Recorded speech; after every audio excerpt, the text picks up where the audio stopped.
आते हैं आगे पर्सनल ईयर 7 की तरफ।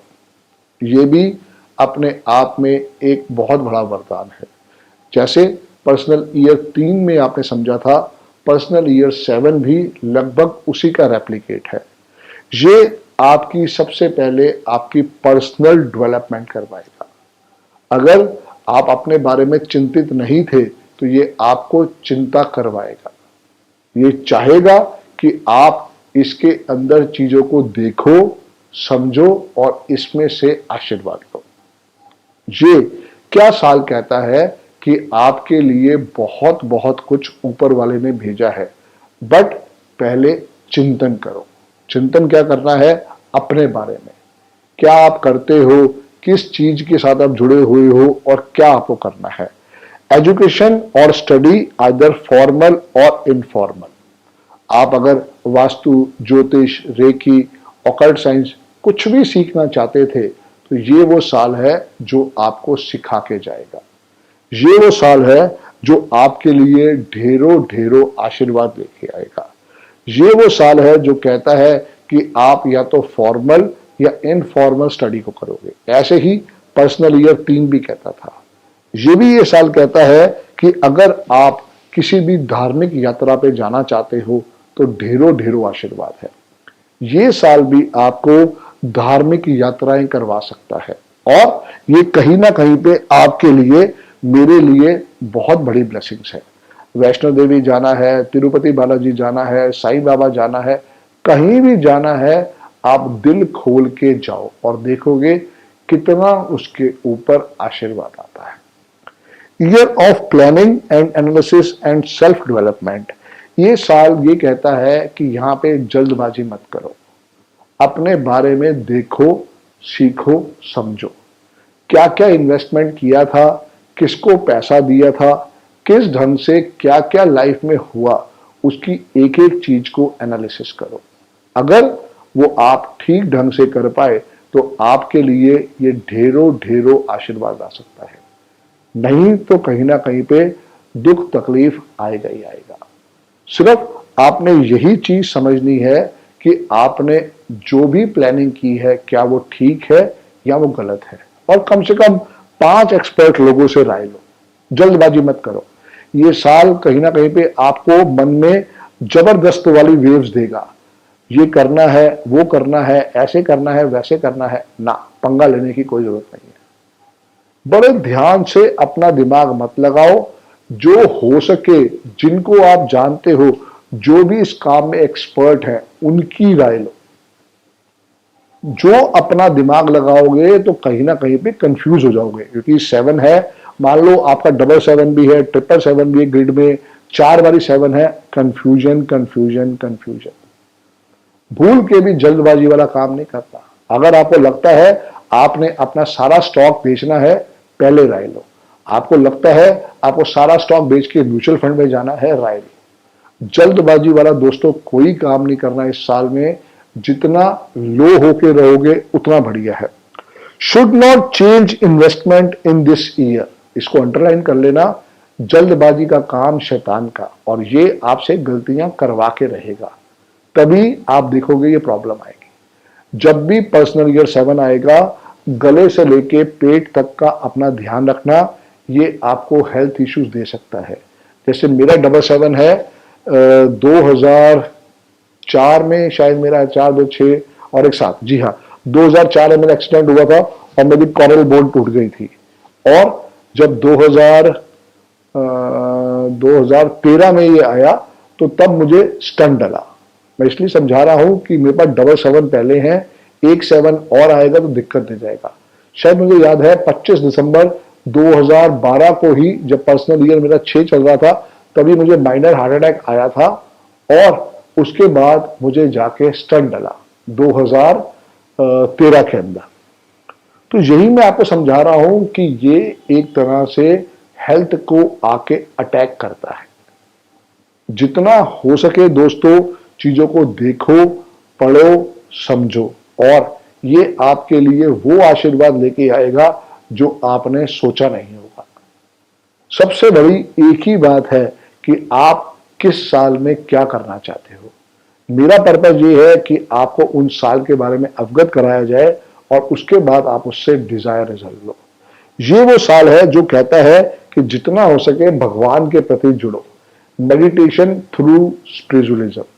जितना आप अपने आप को लो रखोगे, जीरो रखोगे, उतना आपके लिए सपोर्ट आएगा। जितना हो सके चीजों को देखो, समझो, हवा में मत उड़ो। हर चीज के पीछे एनालिसिस करके देखो कि अगर ये चीज है तो ये क्या चीज के लिए भगवान ने आपको आशीर्वाद भेजा है, और नहीं तो सबर करो, आगे और अच्छा टाइम आने वाला है। यहां पे मैं क्लियर कह रहा हूं, no material gains. That means कोई जल्दबाजी वाला साल नहीं है। सबर करके रखो, बहुत बहुत कुछ मिलेगा, बट बिल्कुल केयरफुल होके। जल्दबाजी करोगे तो औंधे मुंह गिर पड़ोगे, तकलीफ आएगी। अगर लग रहा है आपको इन्वेस्टमेंट चेंज करनी है तो जितना भी हो सके अपने पुराने बंदों से राय लो, कम से कम 5 बंदों से राय लेके समझो, फिर आगे चलेंगे। मैं बार बार ही समझाने की कोशिश कर रहा हूं, बी सेफ, बहुत अपना ध्यान रखो, जल्दबाजी मत करो। So it will be a good year for all, क्योंकि 7 जो है 5 की तरह हर एक का मित्र है। बहुत शांति से ये साल गुजारो, जल्दबाजी नहीं करनी है, अपनी सेहत का ध्यान रखना है, हर चीज को अपने साथ कंट्रोल करके आशीर्वाद लेके चलना है। आते हैं एक कहीं ना कहीं पे टेंशन भरे साल के लिए। साल का नंबर आएगा नंबर 8। चलते हैं दोस्तों अब नंबर 8 की तरफ। एक स्ट्रगल भरा साल। 8 नंबर जो दोस्तों मैंने पहले ही बताया था कि आप इसकी इमेज बना के देखो। ये जो है कहीं ना कहीं पे इंफिनिटी का नंबर है। आप ध्यान से देखो, ये जो 8 नंबर है इसका ना तो कोई स्टार्टिंग पॉइंट है ना कोई एंडिंग पॉइंट है। तो अगर आपका भी ये साल आया है तो वही रेमेडी सबसे पहले तो इंप्लीमेंट कर लो। या तो अपने फ्लश की सेवा, या मॉर्निंग वॉक 45 मिनट, या जिम ज्वाइन कर लो, या गुरुद्वारे में जाके झाड़ू पोछा लगाओ। इन चारों के अलावा कोई सॉल्यूशन नहीं है। आप अगर अपना फ्लश साफ करते हो अपने हाथों से तो ये सबसे सबसे बढ़िया आशीर्वाद रहेगा। बार बार मैं कह रहा हूं कि लाइफ के अंदर हर चीज बहुत बहुत ढंग से, बहुत बहुत आशीर्वाद के रूप में आपको मिली है। बस उसको पढ़ना कैसे है, देखना कैसे है, समझना कैसे है, यही सारी चीज है। पे of year but only for hard work. वही बात आ गई जो मैंने 4 में बताया था। बहुत बहुत ज्यादा यहां पे काम में लिप्त रहो। अगर आपने इस साल में अय्याशी की, गलत काम किया, जुआ सट्टा खेला, लोगों की कमेटियां छीन ली, लोगों को पैसे नहीं दिए, तो आप सोच नहीं सकते यहाँ पे कितना बड़ा आशीर्वाद आपके हाथ से चला जाएगा। सो लाइफ के अंदर ये पर्सनल ईयर 8 जो है बहुत बहुत तकलीफ देता है। जैसे मैंने आपको बताया था, Osama bin Laden, driver 1 conductor 8, उनका पर्सनल ईयर 8 आया तो उनको डेथ दे गया। आप उनकी डेट ऑफ बर्थ चेक करो, नेट से मिल जाएगी। डेट ऑफ बर्थ आप देखो, आपको दिखाई दे रही होगी। कहीं ना कहीं पे ये अपने आप एक बहुत बहुत टेंशन वाली बात है। पर्सनल ईयर 8 में बार बार ही कह रहा हूं, आपको बहुत कुछ दे सकता है अगर आप राइट ट्रैक पे हो, आपने छल कपट नहीं किया, लोगों को तकलीफ नहीं दी है, ये आपके लिए ढेरों आशीर्वाद लेके आएगा। पे of year but only for hard work. अगर आपने हार्ड वर्क नहीं किया है तो सॉरी दोस्तों, ये आपके लिए बहुत बड़ी तकलीफ का बात हो सकती है। और अगर आपने हार्ड वर्क किया है तो ये आपके लिए जैकपॉट है। मॉनेटरी गेन्स, जिनकी प्रॉपर्टी नहीं बिकी उनकी प्रॉपर्टी बिक जाएगी, जिनकी मैरिज नहीं हुई उनकी ये मैरिज भी करवा देगा, जिनको अब्रॉड जाना है उनको पर्सनल ईयर 8 भी अब्रॉड ले जाएगा। बट अगर you have done good Karma, जो 5 और 6 था वो बिना कर्मे के भी कर देगा, लेकिन 8 जो है सिर्फ अच्छे कर्मा को देखता है। जितना आप सात्विक हो, जितना आप पॉजिटिव हो, उसी का रिजल्ट आएगा। और अगर आप अपनी लाइफ को दुख तकलीफ में जी रहे हो और कहीं ना कहीं पे आप दुखी हो इस जिंदगी से, ये फिर आपके लिए तकलीफ ही देगा। सारी कहानी मैं बार बार ही कह रहा हूं, एक ही चीज के ऊपर है, आपका पर्सनल ईयर बहुत बड़ी वाइब्रेशन होती है। If work done little then little gains. अगर सोच छोटी है, नहीं आपने मेहनत करी है, तो ये बड़ा रिजल्ट नहीं दिखा सकता। लेकिन अगर आपने मेहनत करी है और बहुत ज्यादा अपने आप को मोटिवेट करा है, कहीं ना कहीं पे आपने चीजों के लिए, दुनिया के लिए बहुत बहुत सारे अच्छे काम किए हैं, तो नो डाउट आपके लिए बहुत बड़ा आशीर्वाद है।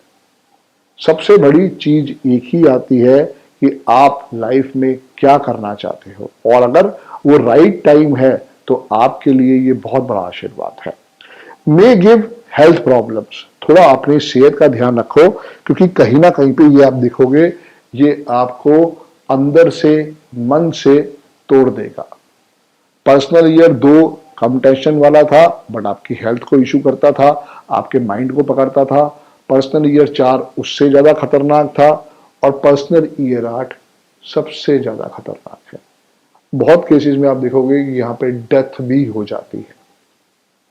सो बड़े ध्यान से चीजों को देखना है, समझना है। गुड फॉर ड्राइवर 6573, 48 को आप ब्रैकेट में डाल देंगे। Bad for driver 1 to 9। Good for driver 6573, bracket में आप 48 को डाल देंगे। Bad for driver 1 to 9। तो दोस्तों यही पूरी चीज है। आप इसके अंदर अपनी रेमेडीज करो पर्सनल ईयर 8 वाली, और जितना हो सके दुनिया को अगर आपने तकलीफ दी है तो उनसे माफी मांगो, चीजों को देखो, समझो। और अगर आप बिल्कुल सात्विक हो, आपने लाइफ के अंदर बहुत बहुत अच्छा काम किया है, आपने लाइफ के अंदर ढेरों पॉजिटिव काम किए हैं, तो नो डाउट ढेरों आशीर्वाद आपको पर्सनल ईयर 8 में भी मिलने वाले हैं। बहुत लोगों की तरक्की मैंने देखी है पर्सनल ईयर 8 में। यही चीजों को आपको देखना पड़ेगा, समझना पड़ेगा। तो हम चलते हैं पर्सनल ईयर 9 की तरफ। आते हैं दोस्तों पर्सनल ईयर 9, सबसे सबसे सबसे dangerous year. Basically it is a punishment year, basically it is a audit year. अगर आपने अच्छे कर्मा किया है तो डेफिनेटली आपको बहुत बहुत अवार्ड रिवार्ड मिलने वाला है, और अगर आपने अच्छा कर्मा नहीं किया है तो आप समझ लो कहीं ना कहीं पे आपके लिए ढेरों ढेरों तकलीफें आने वाली हैं। बहुत बहुत कष्टदायक साल हो सकता है पर्सनल ईयर 9। अरविंद सर का एक दोस्त था, अरविंद सर उसे कहते रहे कि पर्सनल ईयर 9 में तू ज्यादा हवा में मत उड़, बट कहीं ना कहीं पे उसकी आदत बिगड़ी हुई थी। वो अपने आप को फन्ने खां समझता रहा, और उसके हाथ में कुछ ऐसा हो गया कि उसको उस साल जेल जाना पड़ गया। यही मैं आपको समझाना चाह रहा हूं, आप जितना हवा में उड़ोगे उतना गलत है। पर्सनल ईयर 9 में कोई भी नया काम नहीं स्टार्ट होगा। पर्सनल ईयर 9 में मेरे पास एक क्लाइंट आया था, उनके पोते की शादी होनी थी। मैंने उनको मना किया, उन्होंने मेरी बात को ओवरराइड किया, और कहीं ना कहीं पे उस पोते के हाथ से अपनी दादी का ही खून हो गया शराब पीने के दौरान, और वो शादी नहीं हुई, उसको जेल जाना पड़ गया। यही मैं आपको समझा रहा हूं दोस्तों, पर्सनल ईयर 9 सबसे खतरनाक है। ये आपकी और मेरी लाइफ के लिए बहुत बहुत ज्यादा तकलीफदायक हो सकता है। लेकिन if you have done good Karma, यही हनुमान जी का साल आपके मेरे लिए जैकपॉट भी बन सकता है। ऑडिट ईयर, पनिशमेंट ईयर, सबसे पहले तो इसको समझो, क्योंकि अगर आपने 9 सालों में अच्छा काम किया है तो ये आपको भर भर के अवार्ड रिवार्ड देगा, और अगर आपने अच्छा काम नहीं किया है तो आप समझ लो ये आपके लिए ढेरों ढेरों तकलीफें लेके आने वाला है। वेट एंड वॉच ईयर, बिल्कुल शांति से बैठे रहो, सिवाय एजुकेशन लेने के कोई नया काम नहीं करना, कोई शादी नहीं, कोई घर चेंज नहीं, कोई अब्रॉड नहीं। अगर डिलीवरी हो रही है करवा लो, कोई दिक्कत नहीं है। बाकी हर फील्ड में शांति रखनी है। अगर आपको लगता है आपका बॉस बहुत तंग कर रहा है, आपको जॉब चेंज करनी है, भूल के मत करना, क्योंकि नए जॉब में उससे गंदा बॉस मिलने वाला है। सो पर्सनल ईयर 9 अपने आप में बहुत बहुत ज्यादा तकलीफदायक है। Year of looking ahead, not an action year. जो मैं आपको बता रहा था, आप भविष्य में आगे को देखो, चीजों को समझो, बहुत बहुत कुछ हो सकता है, बट ये एक्शन का साल नहीं है, सिर्फ एनालिसिस का साल है। आपको यहां समझना पड़ेगा कि अगर आपने कोई गलती करी है तो कोई प्रॉब्लम साथ तो नहीं जुड़ी, क्योंकि ये पिछले 9 साल का ऑडिट कर रहा है। अगर इसने देखा कि आपने बहुत अच्छे कर्म किए हैं तो बहुत बड़ा जैकपॉट है, और नहीं तो फिर ये आपको पनिशमेंट दे के ही जाएगा।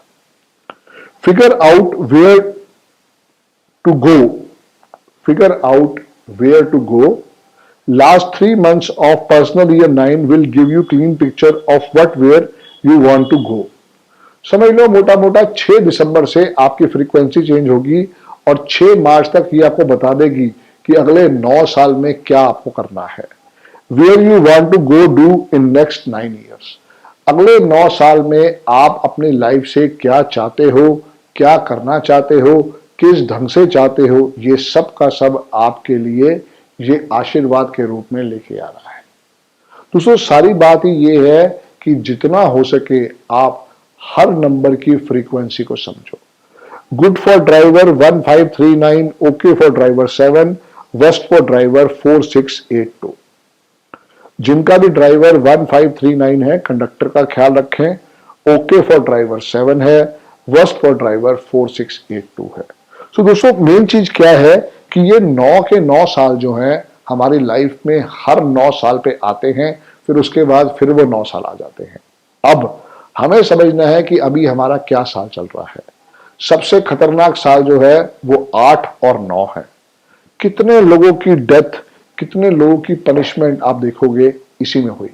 ऋषि कपूर की शायद डेथ भी पर्सनल ईयर 9 में हुई, जगदीप की भी डेथ शायद पर्सनल ईयर 9 में हुई, सुशांत सिंह राजपूत की डेथ 8 में हुई, और अभी जो हाल फिलहाल डेथ हुई है, मतलब एक बार अगर आप सारा रिकॉर्ड चेक करोगे ना तो आपको समझ में आएगा।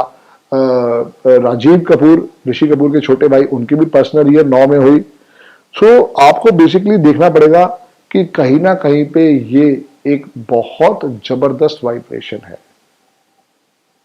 कहीं ना कहीं पे हमें समझना पड़ेगा कि अगर कोई ऐसी तकलीफ आई है तो ये लाइफ में हर चीज को ऑडिट करती है। ये देखती है कि आपने कैसे कैसे अपने कर्मा किए हैं। If karma is good then ढेरों result, if karma is not good, आपने छल कपट किया है, ये आप जानते हो, ये मैं नहीं जानता, ये आप जानते हो। आपने कितने लोगों का पैसा मारा, कितने लोगों के साथ अच्छा काम किया, कितने लोगों के साथ छल कपट किया, ये सब आपकी अपनी वाइब्रेशन है। जैसे जैसे चीजों को देखते जाओगे, चीजों को समझते जाओगे, ये आपके साथ जुड़ के आपके लिए ढेरों ढेरों आशीर्वाद भी लाएंगी और टेंशन भी लाएगी। अरविंद सूद सर एक स्टोरी सुनाते थे कि वो किसी की शादी पे गए थे, शायद क्या नाम है जगह का, जयपुर से पहले भरोड़ शादी पे गए थे, और शादी से जब वो लोग वापस आ रहे थे तो एक बस भी गई थी और वहां पे चलते हुए उन्होंने जीप कर ली। सो जिन लोगों का जीप में आने का मन था उनको जीप उन्होंने कर ली कि हम दिल्ली जल्दी पहुंच जाएंगे, बट कहीं ना कहीं पे उनकी जीप का एक्सीडेंट हुआ, बहुत दुख लगा, और उसमें सब लोगों की डेथ हो गई। जब अरविंद सूद सर ने उसका एनालिसिस किया तो सबके पिटे हुए साल थे। यही चीज मैं आपको सिखाना चाह रहा हूं कि पर्सनल ईयर 9, पर्सनल ईयर 8 और जो भी आपका ड्राइवर कंडक्टर है उसके दुश्मन साल को देखो। कहीं ना कहीं पे दोस्तों लाइफ के अंदर पर्सनल ईयर बहुत बहुत बड़ा रोल प्ले करते हैं, और अगर आप इसकी वाइब्रेशन से जुड़ोगे तो आपको समझ में आएगा कि किस ढंग से ये आपके लिए ब्लेसिंग्स या टेंशन भी ला सकता है। देखो जो भी आदमी आया है एक दिन उसको जाना है, बट एक अच्छे ढंग से लाइफ को जीना ये दोस्तों सबसे बड़ा आशीर्वाद है। जब भी आप लाइफ में न्यूमरोलॉजी को यूज करोगे आपको समझ में आएगा कि ये कितना हेल्पिंग टूल हो सकता है। तो दोस्तों ये था हमारा चैप्टर पर्सनल ईयर का।